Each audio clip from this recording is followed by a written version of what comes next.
اس لیے کہ جو انسان اس دنیا میں آ کے خدا کے بنائے ہوئے دین کے علاوہ کسی دین کو مانتا ہے، کسی آئین کو اپنا مذہب بنا لیتا ہے، تو اس آئین کے جو اصول اور قانون ہوں گے وہ اصول اور قانون اسی دنیا کی زندگی کے لیے ہوں گے اور اسی دنیاوی زندگی تک کے فائدے میں محدود ہوں گے۔ کیوں؟ اس لیے کہ انسان کی نظر اور انسان کی عقل کی پہنچ اس ظاہری دنیا اور ظاہری زندگی سے ہٹ کے نہیں ہے۔ ماورائے طبیعت جسے کہتے ہیں، ماورائے حجاب جسے کہتے ہیں، یعنی اس کائنات کے علاوہ بھی ایک دنیا ہے، وہاں تک پہنچ انسان کی نہیں ہے، نہ انسان کے عقل کی ہے۔ تو نہ انسان کی پہنچ ہے، نہ انسان کے عقل کی پہنچ ہے، تو شاید ہو سکتا ہے تجربات کی بنا پر یہاں تو اپنی زندگی کے قانون بنا لے۔ وہ بھی میں عرض کروں گا کہ یہ دنیا والے بھی جب قانون بناتے ہیں تو 1 سال 2 سال 5 سال کے بعد پھر اسے بدلنے کی ضرورت محسوس کرتے ہیں۔ اس کا مطلب یہ ہوتا ہے کہ یہ تجربہ کرنے کے بعد بھی اپنے لیے کوئی اصول ایسا معین نہیں کر سکتے جو ان کے آخری زندگی تک کام دے۔ یہی اس بات کی دلیل ہے کہ یہ انسان کی عقل اتنی محدود ہے کہ وہ اپنی ظاہری دنیا کی زندگی کے لیے قانون نہیں بنا سکتا، تو یہ دنیا کے بعد آخرت میں کام آنے والی زندگی کے لیے قانون کیسے بنا سکتا ہے؟ ایک صلوات پڑھ دیجئے محمد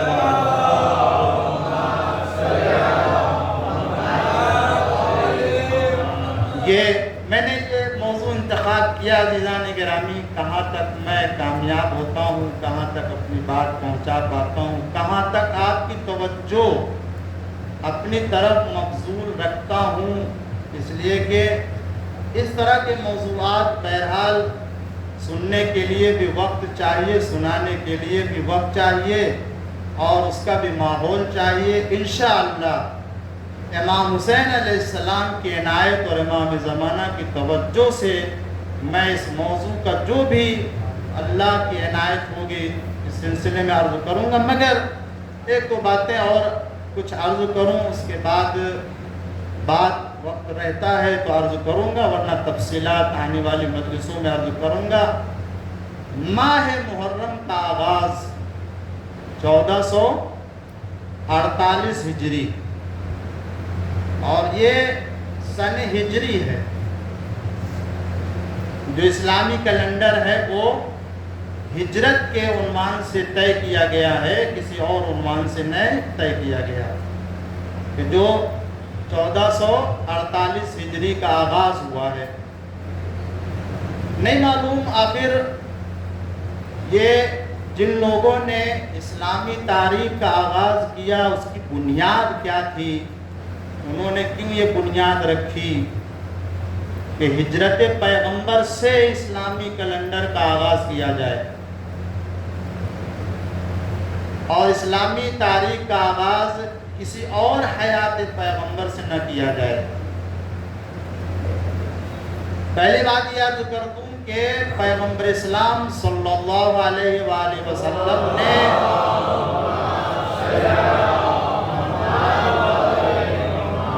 ہجرت کی ہے ماہ ربیع اول میں۔ ماہ ربیع اول تھا جس میں رسول اللہ نے ہجرت فرمائی ہے، تو اگر ہجرت کو سن اسلامی قرار دینا تھا تو پھر سال کا آغاز ربیع اول سے ہونا چاہیے تھا، اس لیے کہ ہجرت پیغمبر ربیع اول سے ہے۔ جب ربیع اول سے ہے تو پہلا مہینہ محرم کہاں سے آ جائے گا؟ پہلا مہینہ ربیع اول ہونا، اس لیے کہ آپ نے ہجرت کو معیار بنایا ہے۔ تو جب ہجرت کو معیار بنایا ہے تو پھر جس مہینے میں پیغمبر نے ہجرت فرمائی وہ مہینہ معیار ہوگا، آغاز ہوگا، سال وہاں سے شروع ہوگا۔ مگر نہیں، اگر آپ تاریخ پر نگاہ کریں گے تو پتہ چلے گا کہ دور جاہلیت میں سال کا آغاز محرم سے ہوا کرتا تھا۔ دور جاہلیت میں جو سال کا آغاز ہوتا تھا وہ محرم سے ہوتا تھا۔ اب نہیں معلوم مجھے کہ اسلام آنے کے بعد مسلمان ہونے کے بعد جب اسلامی تاریخ کا آغاز کر رہا ہے اور معیار ہجرت کو قرار دے رہا ہے تو آخر ربیع اول کو چھوڑ کے دور جاہلیت کے مہینے کو پہلا مہینہ کیوں قرار دیا جا رہا ہے؟ اس کا مطلب یہ ہے کہ جن لوگوں نے سن ہجرت کو اسلامی تاریخ کا عنوان قرار دے کر کے پہلا مہینہ ربیع اول چھوڑ کے محرم کو قرار دیا ہے، شاید ابھی ان کے ذہنوں میں دور جاہلیت کے آثار باقی تھے، جس کی بنا پر سال کو آغاز محرم نہیں قرار دیا بلکہ ربیع اول نہیں قرار دیا، محرم قرار دیا ہے۔ نہ جانے کتنے ایسے حقائق ہیں کہ جس کی بنا پر انہوں نے سال کو محرم سے آغاز کر کے بتا دیا کہ دیکھو ہم ابھی اسی نقش قدم پہ چل رہے ہیں جس دور جاہلیت میں چلا کرتے تھے۔ صلوات پڑھ دیجئے محمد والے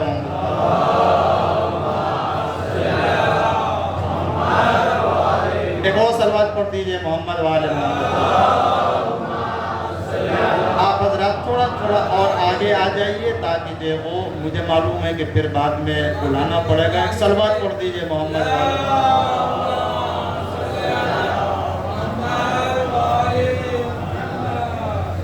ایک اور صلوات پڑھ دیجئے محمد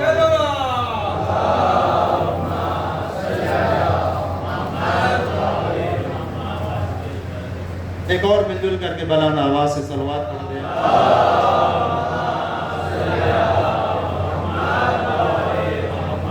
عزیزان گرامی، تو سال کا مجھے نہیں معلوم کیا وجہ تھی، حالانکہ جب ایک عیسوی سال جناب عیسیٰ علیہ السلام کی ولادت سے منسوب سال پایا جا رہا تھا، جس کے ماننے والوں نے عیسوی سال کو بنایا ولادت جناب عیسیٰ سے،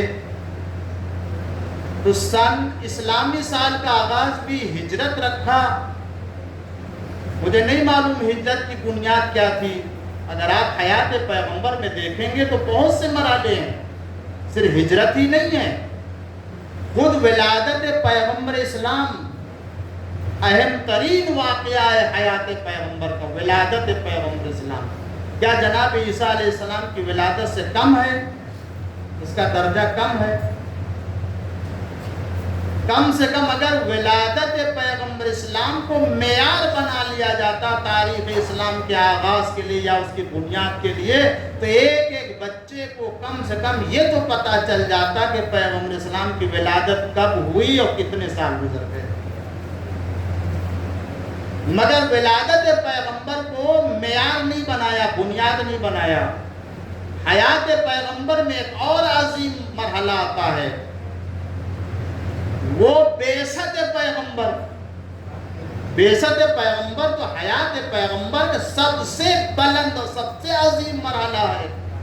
بعثت یعنی جس وقت حضور اکرم کو اللہ تعالیٰ نے نبی بنایا اور پہلی وحی نازل کی، اور وہ پہلا دن جس دن اللہ نے آپ کو نبی بنا کر کے لوگوں کے سامنے ظاہر کیا، یعنی باقاعدہ نبی تو تھے ہی، اس لیے کہ وہ نبی جب پیدا، ہمارا تو عقیدہ یہ ہو کہ جب وہ نبی یا امام ہوتا ہے تو اس لیے نہیں کہ وہ جس وقت اللہ تعالیٰ نے اسے نبی یا امام بنا دیا تو نبی امام ہو گیا، نہیں، وہ شکم مادر میں ہوتا ہے تو نبی ہوتا ہے، ظاہر ہوتا ہے تو نبی ہوتا ہے، غیبت میں ہوتا ہے تو نبی ہوتا ہے، نبی کے نبوت کے منصب پر فائز ہوتا ہے تو نبی ہوتا ہے، نبوت کے منصب پر فائز نہیں ہوتا، بچپنے میں ہوتا ہے تو نبی ہوتا ہے، اور یہی درجہ امامت کا بھی ہے۔ تو بعثت پیغمبر کو معیار بنایا ہوتا تاریخ اسلام کے آغاز کے لیے یا تاریخ اسلام کی بنیاد کے لیے، مگر بعثت پیغمبر کو بھی معیار نہیں بنایا۔ ایک مرحلہ اور حیات پیغمبر میں آتا ہے جو عظیم ترین مرحلہ ہے، وہ ہے وفات پیغمبر اسلام۔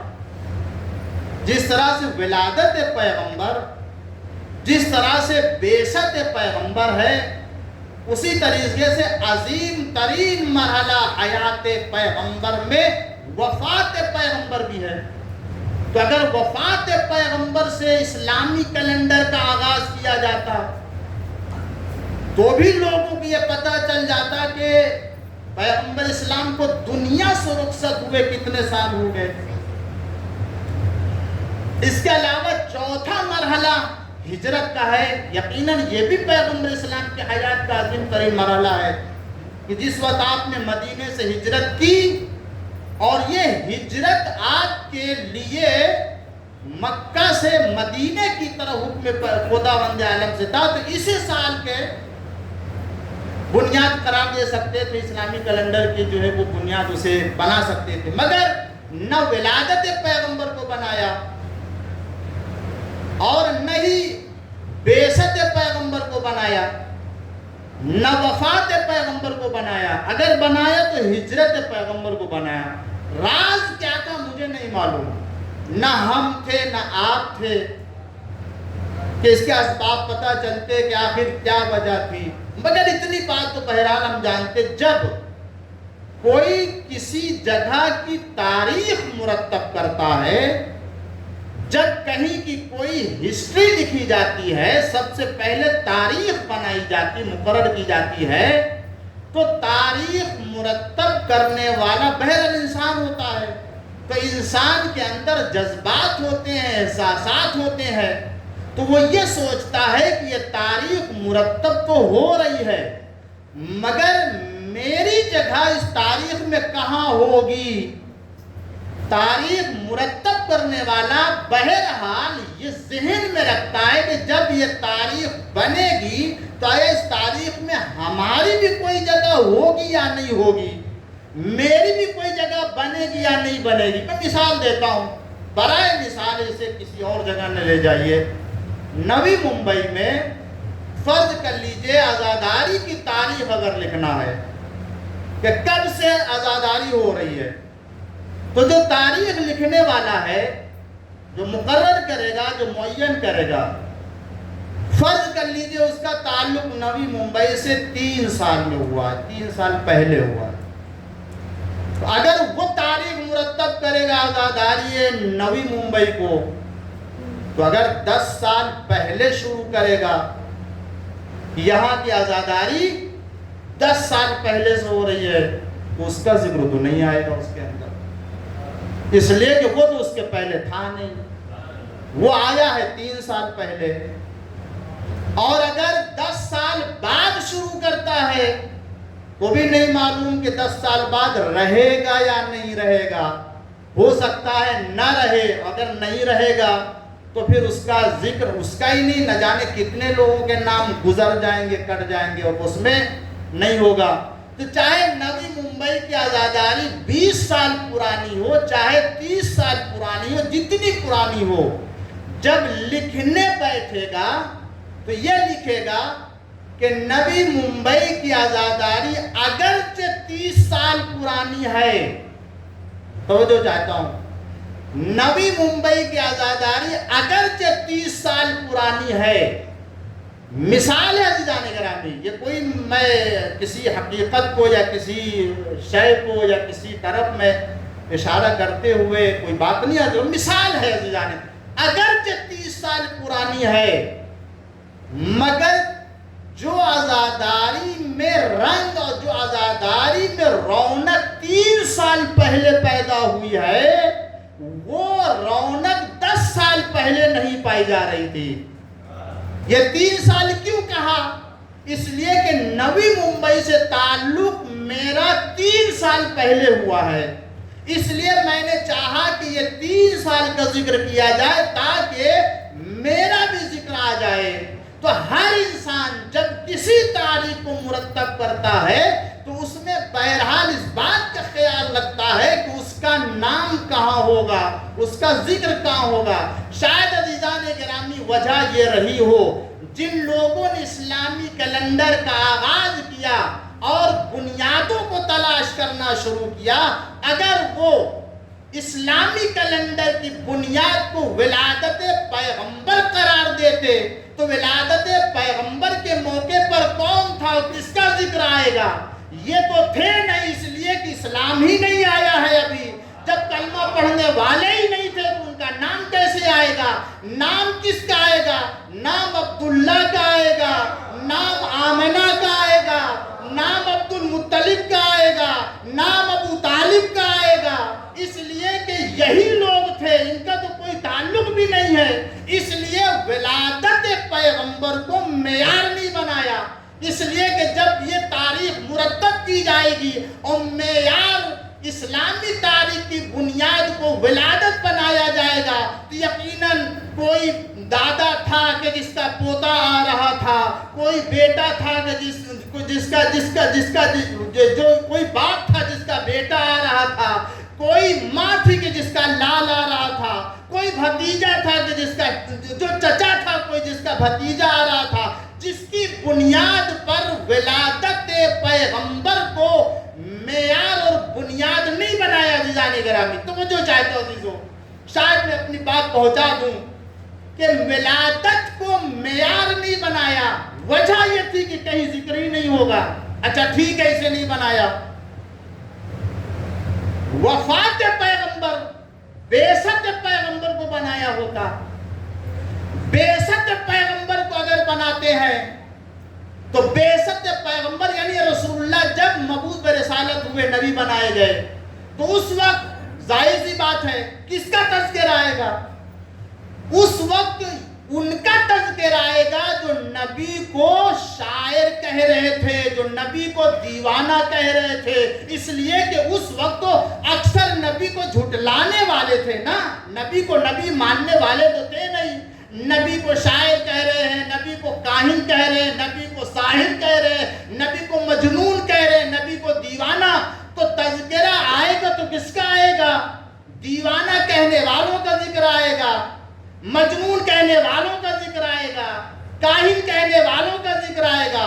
اور اگر تذکرہ آئے گا بھی تو سب سے بڑا مسئلہ یہ بن رہا ہے کہ اس کا ذکر کیا جائے یا نہ کیا جائے۔ جس کا ذکر ہو سکتا ہے اس لیے کہ یا تو اس کا ذکر آئے گا جو نبی کو جھٹلا رہے تھے، یا اس کا ذکر آئے گا جو نبی کی تصدیق کر رہا تھا، جو نبی کو نبی مان رہا تھا۔ تو ظاہر سی بات ہے جو نبی کو نبی مان رہا ہے تو اس کا ذکر پسند نہیں ہے، اور جو مجنون کہہ رہے تھے ہو سکتا ہے انہی کی فہرست میں ان کا بھی نام آنے والا ہو۔ تو اس لیے لوگوں نے پیغمبر اسلام کی بعثت کو بھی اسلامی تاریخ کی بنیاد نہیں بنائی کہ اس میں ذکر آئے گا تو ان کا آئے گا جن لوگوں نے نبی کو جو ہے وہ امی کہا، یعنی ان پڑھ کہا، کچھ بھی نہ کہا، یعنی نہ تو وہ پڑھے لکھے تھے معاذ اللہ، نہ تو وہ جو ہے وہ اپنی طرف سے کوئی چیز لے کے آنے والے تھے، ساحر تھے، مجنون تھے معاذ اللہ۔ یا پھر ان کا ذکر آئے گا جنہوں نے نبی کی رسالت پر ایمان کے اظہار کیا۔ اچھا بعثت کو نہیں بنایا معیار، وجہ یہ تھی تو وفات پیغمبر کو بنا لیا ہوتا۔ وفات پیغمبر کو بھی اسلامی کیلنڈر کی بنیاد نہیں بنائی گئی۔ کیوں نہیں بنائی گئی؟ اس لیے ممکن ہے سوچنے والوں نے یہ سوچا ہو کہ جس وقت وفات پیغمبر کو بنیاد بنائیں گے تو وہاں پر بھی کچھ لوگوں کا ذکر آئے گا مگر اچھائی کے ساتھ نہیں آئے گا، وہاں بھی کچھ لوگوں کا ذکر آئے گا مگر برائی سے آئے گا، کمالات سے نہیں آئے گا، فضائل کے ساتھ نہیں آئیں گے، باعظمت ذکر نہیں ہوگا۔ تو ظاہر سی بات ہے ایسے موقع پر کیوں اس ذکر کو لے کر کے آئیں گے، کیوں اس کو معیار بنائیں گے؟ اب رہ گیا ہجرت کا۔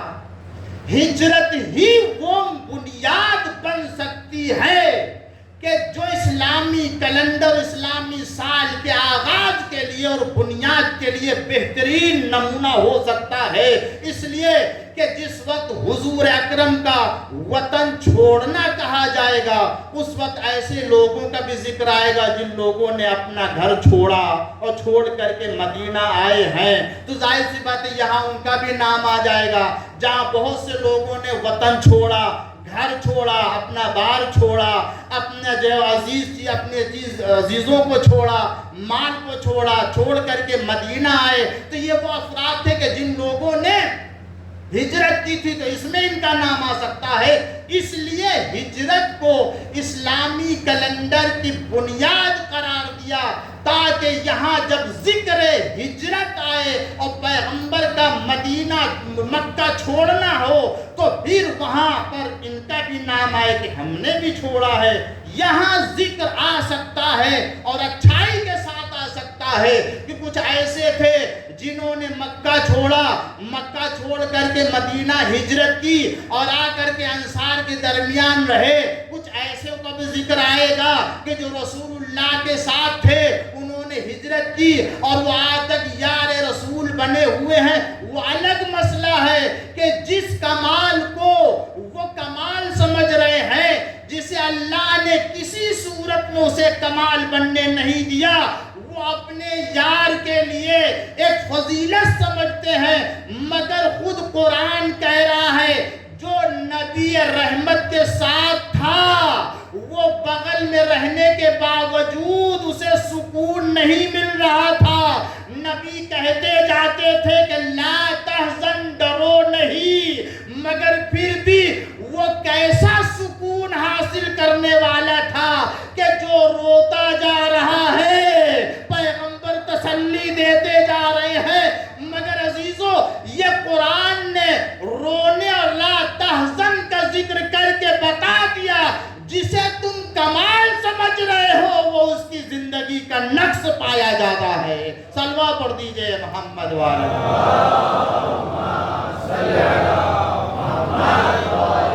اور اب عزیزان گرامی، یہ تو مراحل تھے ولادت پیغمبر کا نہ بنایا معیار، یہ مرحلہ تھا بعثت پیغمبر کا نہ بنایا معیار، یہ مرحلہ تھا وفات پیغمبر کا نہیں بنایا، مگر الحمدللہ کیا وجہ تھی، کیا اسباب تھے وہ جانتے، مگر ایک بات میں ضرور جانتا ہوں، وہ یہ کہ اب میں ساری اسلامی تاریخوں اور مرحلوں کا جائزہ لینے کے بعد میرا سر فخر سے بلند ہو جاتا ہے اور میں یہ کہہ سکتا ہوں کہ تم دیکھو کہ اسلامی کیلنڈر کی بنیاد کہاں سے رکھی جائے، لیکن الحمدللہ ہمارے لیے کوئی ایسا مرحلہ نہیں ہے کہ میں تلاش کروں کہ اسلامی کیلنڈر کی بنیاد کہاں سے قرار دی جائے، چاہے جس مرحلے حیات پیغمبر کو معیار بنا لیجئے، اللہ نے آل محمد کے لیے وہ کمال رکھا ہے۔ اگر ولادت کو معیار بناؤ گے تو ذکر عبداللہ ہوگا، ذکر آمنہ آئے گا، ذکر عبد المطلب ہوگا، اور کسی مسلمان کا ذکر ہو یا نہ ہو، کسی مسلمان کا ذکر ہو یا نہ ہو، بانی اسلام کو پالنے والے محسن اسلام کا ذکر ضرور ہوگا، جس نے اپنی آغوش میں رسالت کی تربیت کی ہے۔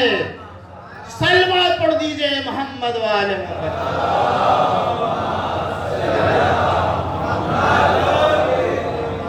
اب اشارہ ہو رہا ہے کہ اب تھوڑا سا آپ آگے آ جائیے، آپ صلوات پڑھ دیجئے محمد والے محمد پر۔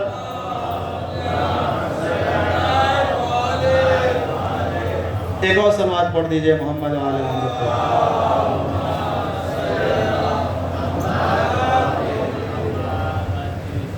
ایک اور بلند آواز سے مل جل کر کے صلوات پڑھ دیجئے۔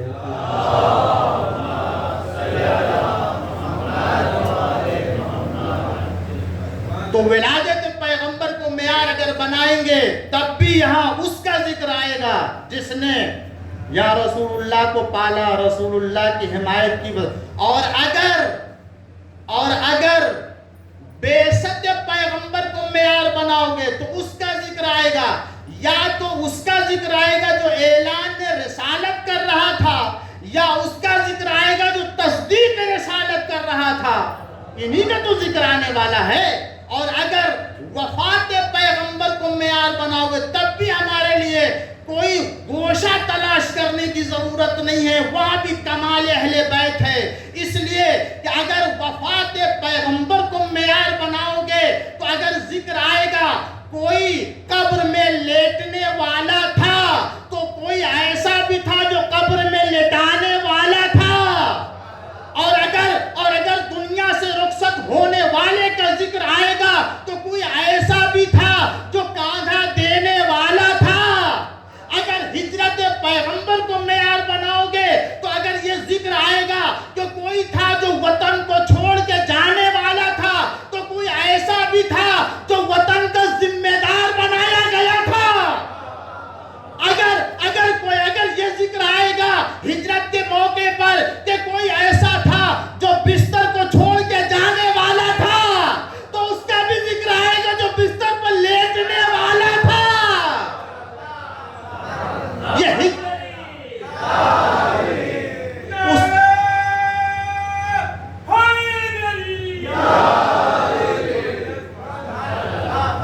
اور اگر بعثت پیغمبر کو بنائے، ہجرت پیغمبر کو بنائے، وفات پیغمبر کو بنائے تو یہاں کوئی ایسا مرحلہ نہیں جہاں آل محمد کے لیے کوئی گوشہ تلاش کیا جائے۔ عزیزان گرامی، میں تو کہوں گا یہ ایسی عظیم الشان شخصیت تھی، یہ ایک ایسی عظیم الشان شخصیت ہے مولا کائنات کی کہ چاہے بعثت کا مرحلہ ہو، چاہے ہجرت کا مرحلہ ہو، چاہے وفات کا مرحلہ ہو، وہی شخصیت ہر جگہ نظر آتی ہے۔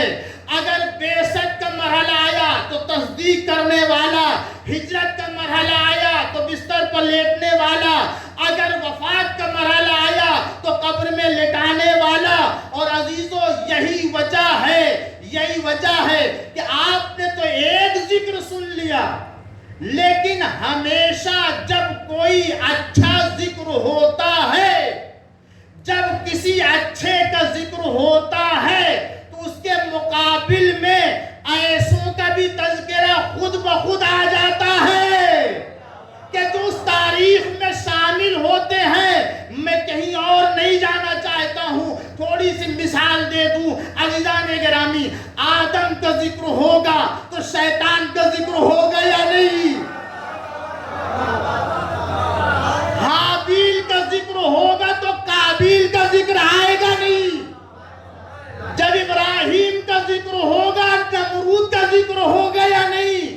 موسیٰ کا ذکر آئے گا تو فرعون کا ذکر ہوگا یا نہیں؟ اور عزیزو اسی لیے میں کہتا ہوں یہ آل محمد کا کمال ہے کہ بعثت میں جب تصدیق کرنے والے کا نام آئے گا تو رسالت میں شک کرنے والوں کا بھی نام آئے گا،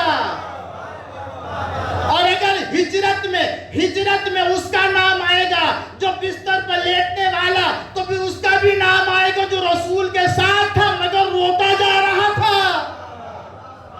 اگر وفات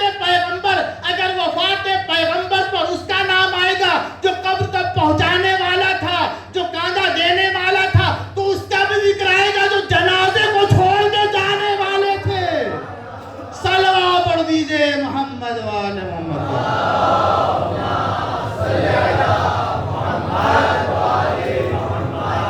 ایک اور صلوات پڑھ دیجئے محمد وآل محمد۔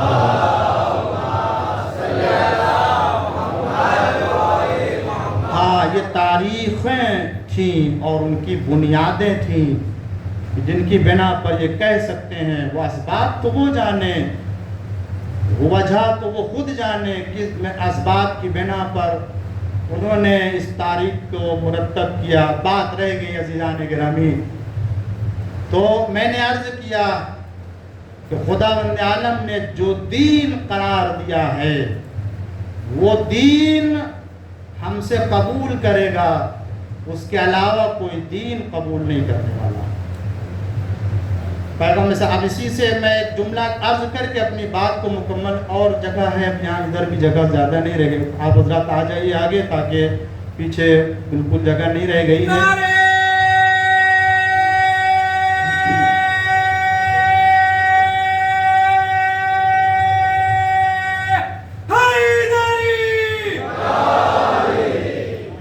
صلوات پڑھ دیجئے محمد وعلى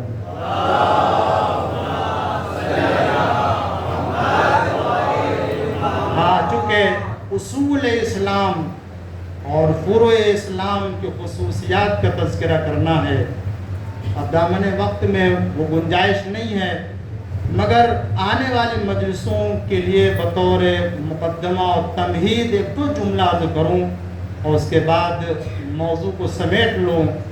پیغمبر اسلام جب ہجرت کر کے مدینہ آئے تو آپ کو معلوم ہے کہ مکہ میں بھی پیغمبر اسلام نے اس وقت تک اپنی تحریک شروع نہیں فرمائی جب تک کہ علی ابن ابی طالب نہیں آ گئے، اور جب آپ ہجرت کر کے مدینہ آئے ہیں تو مدینے میں بھی معلوم ہے، جو لوگ گئے حج کرنے کے لیے، زیارت کرنے کے لیے، وہ جانتے ہیں پیغمبر اسلام نے سب سے پہلی مسجد جو بنائی وہ مدینے سے باہر مسجد قباء، وہاں ٹھہرے تھے اور وہاں قیام فرمایا۔ تو قیام کی وجہ یہ تھی کہ جب تک مولا کائنات امیر المومنین علی بن ابی طالب علیہ السلام نہیں آ گئے، اس وقت تک پیغمبر اسلام مدینے میں وارد نہیں ہوئے ہیں۔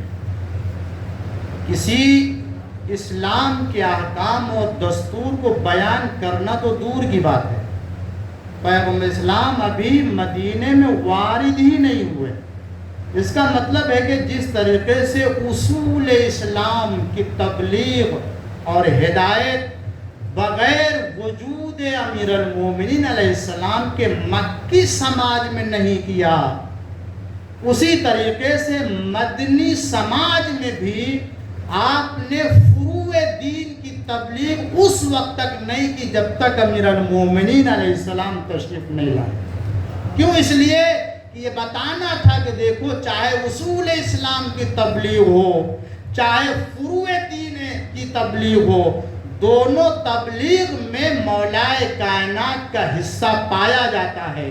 اور پیغمبر اسلام نے یہ بتا دیا، دونوں جگہ مولا کا انتظار کر کے اور آپ کے وجود کو شامل کر کے بتا دیا کہ دیکھو، وجود مولا کے بغیر نہ اصول دین مکمل ہو سکتے ہیں، نہ ان کے بغیر فروع دین مکمل ہو سکتے۔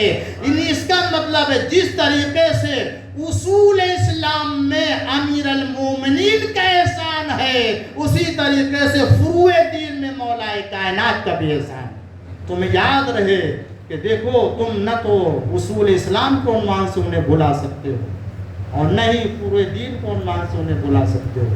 اور اس کے بعد پھر پیغمبر اسلام نے مدینے میں قدم رکھنے کے بعد کس طرح سے اصول اور فروع کو آپ نے پہنچایا اور ایک شریعت کے ایک ایک حکم کی بنیاد رکھی۔ ہمسائے کا حکم بیان کیا، بھائی بھائی کا حکم بیان کیا، استاد و شاگرد کے حکم بیان کیے، دیگر تمام حقوق بیان کیے۔ تمہارے لیے رشتہ داروں کا کیا حق ہوتا ہے، نماز، روزہ، حج، زکوٰۃ، قوم، دیگر تمام احکام، ایک مومن، ایک ہمسایہ اور ایک انسان کا حق کیا ہوتا ہے آپ نے، اور اس کی بنیاد بھی بیان فرمائی ہے۔ ایک مومن کا مال محترم ہے، مومن کی جان محترم ہے، اس کا خون محفوظ ہے، ان سب کی تعلیم دی۔ اس کی بنیاد کیا ہے، اس کی بنیاد آنے والی مجلسوں میں عرض کروں گا، مگر آج کی مجلس میں بس جانے جرا نہیں۔ یہ وہ مجلسیں ہیں کہ جن کے ذریعے سے ہمیں اسلام کے عقائد اور اسلام کا دستور معلوم ہوتا ہے۔ یہ فرش اعضا اسی لیے قائد درسگاہ ہے، ہم اس کے ماننے والے ہیں جس نے کبھی باطل کے سامنے سر نہیں جھکایا ہے۔ یہ فرش اعضا جس کی مجلس ہے، جس کا غم منا رہے ہیں، اس نے حق کی خاطر قربانی دی، انسانیت کی خاطر، انسانی آزادی کی خاطر قربانی دی ہے،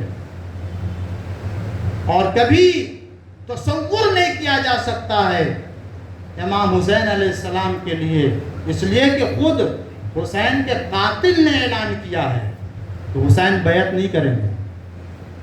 کیا کہ جس وقت مدینے میں ولید کے سامنے یہ مسئلہ آیا کہ حسین ابن علی سے بیعت لے لی جائے، اسی وقت مروان نے مشورہ دیا تھا، کل میں نے کچھ باتیں عرض کی تھی، ایک بات عرض کروں اسی کے ربط مصائب دوں کہ تاریخ میں ایک جملہ آپ نے سنا ہوگا اس سے پہلے بھی، امام حسین علیہ السلام ولید کے دربار سے یہ کہہ کے باہر آ گئے کہ جب عام طور سے بیعت لی جائے گی صبح کی روشنی میں تو فیصلہ ہوگا کون کس کی بیعت کرے گا.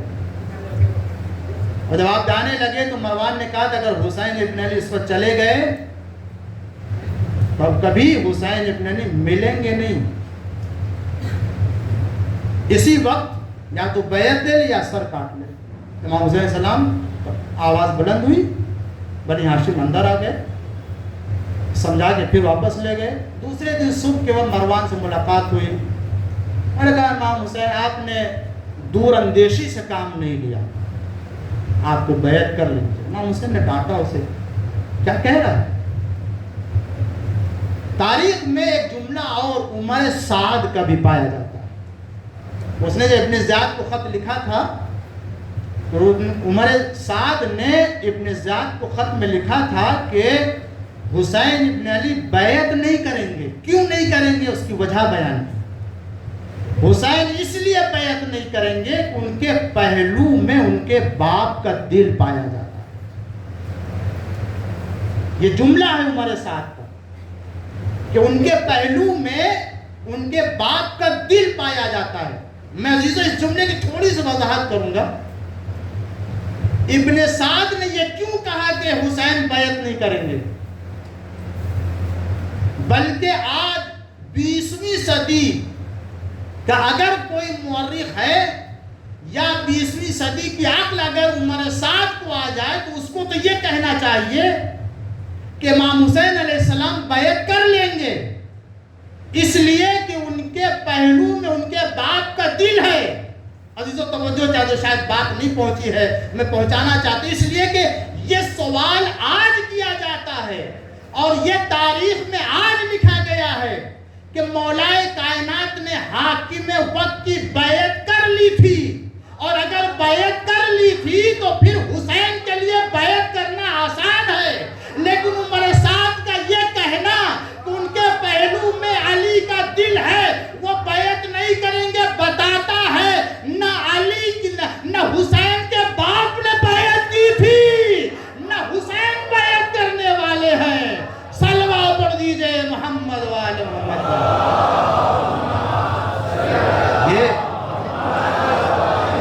یہ کہنا کہ علی کا دل پایا جاتا ہے اسے تو آسانی سے کہہ دینا چاہیے کہ چونکہ انہوں نے بیعت کی تھی تو اب حسین بھی بیعت کر لیں گے. نہیں، حسین نے آواز دی، نانا کے دین اگر تجھے میرا سر چاہیے تو میں سر چاہیے. ارباب اعزاء، آج محرم کی ایک تاریخ گزر گئی. جانتے ہیں آل محمد علیہ السلام نے کتنا اہتمام کیا ہے. مولا کا چاہنے والا چھٹ روایت ہے، یہ کوئی خواب نہیں ہے عزیزان گرامی، یہ چھٹے امام سے روایت ہے. چاہنے والا جب فضل آ کے بیٹھے تو مولا نے کہا کہ اے فضل تم کہاں سے آ رہے ہو؟ کہنے لگے مولا چاہنے والے آپ کے ایک شیعہ تھا، محب تھا، کہنے لگا محرم کا چاند نمودار ہوا ہے، گھر میں کسی چاہنے والے کی مجلس تھی، میں اس مجلس سے آ رہا ہوں. مولا نے فرمایا اے فضل نور اللہ قلبک، اللہ تمہارے قلب کو نورانی کرے، اللہ تمہیں اجر دے، اللہ تمہارے سینوں کو کشا. 3 دعائیں دی امام نے اسے. مجلس حسین سے آ رہا تھا. عزادارو، آپ بھی اگر مجلس حسین میں آتے ہیں اور خلوص کے ساتھ آتے ہیں تو معصوم کی دعا لے کے جاتے ہیں. آپ یہ نہ سمجھیے گا کہ معصوم کی نگاہیں نہیں ہوتی ہیں. ارباب اعزاء، اس کے بعد چھٹے امام نے فرمایا اے فضل تم نے دیکھا نہیں وہاں جہاں مجلس ہو رہی تھی باہر دروازے کے باہر کوئی بیٹھا ہوا تھا؟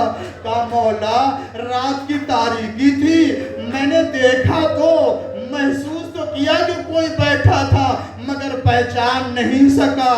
مولا میں پہچان نہیں سکا.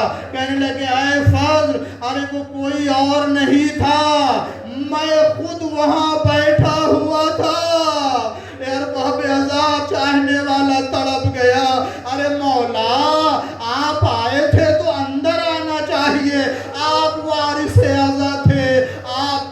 صدر نشین میں بٹھاتے، آپ کو آگے بٹھاتے، آپ کو پرسہ دیتے۔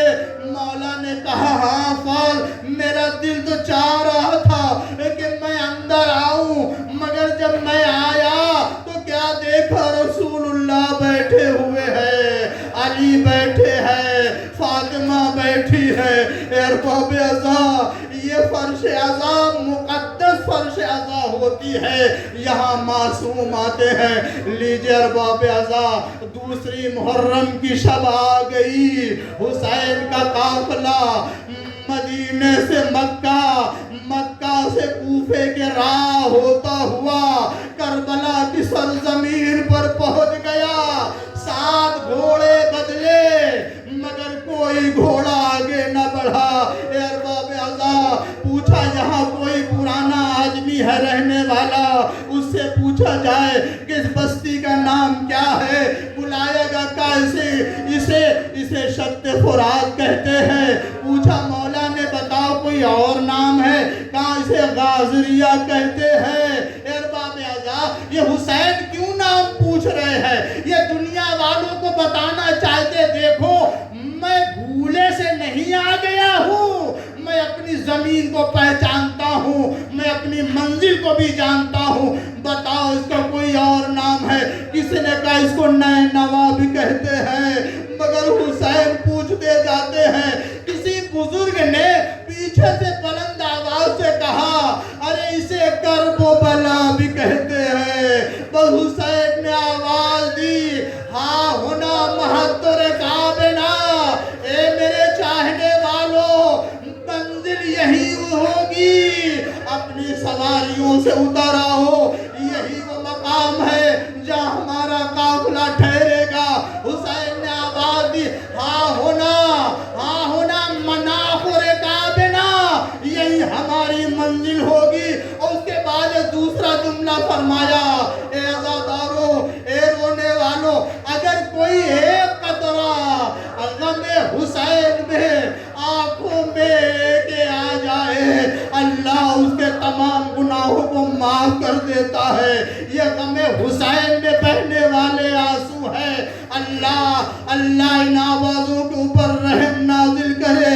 عزادارو، حسین نے دوسرا جملہ کا ہاں ہونا مذبح اولادنا، ارے یہ وہی سرزمین ہے جہاں ہمارے بچے مارے جائیں گے۔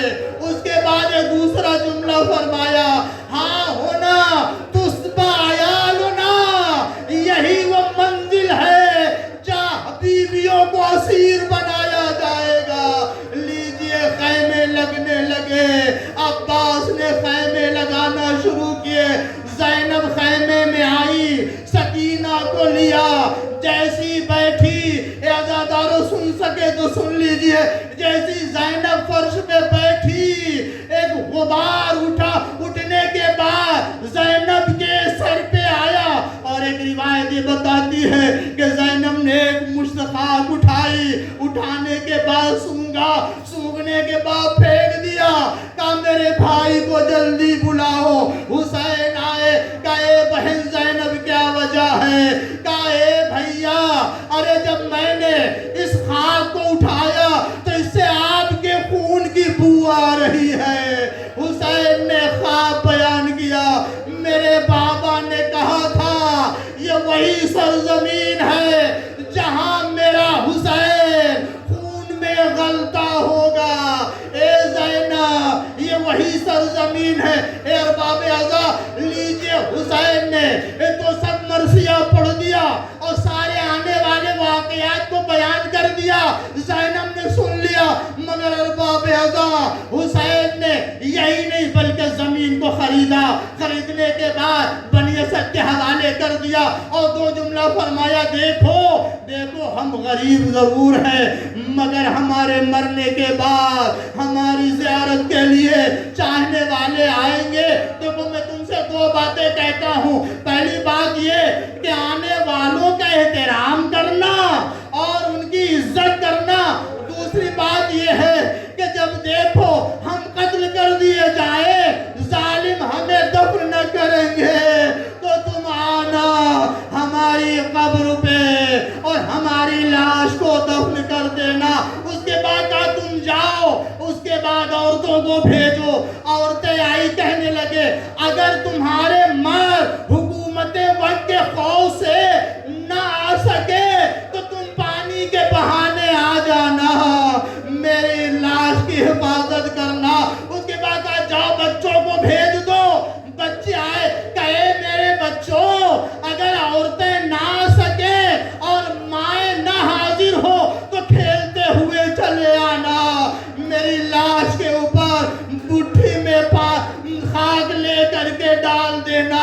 اے عزادارو، بس مجلس تمام کر رہا ہوں۔ حسین کو دفن کا کتنا خیال تھا، وصیتیں کر رہے، مگر ہائے غریب حسین، مرنے کے بعد لیجیے عمر سعد نے گھوڑوں کی نال بندی کرائی، سارے لاشیں الگ کر لیے، عباس کا لاش الگ، حبیب کا لاش الگ، اکبر کا لاش الگ، غریب حسین کا لاش ادھر کے گھوڑے ادھر، ادھر کے گھوڑے ادھر، درمیان میں حسین کا لاشا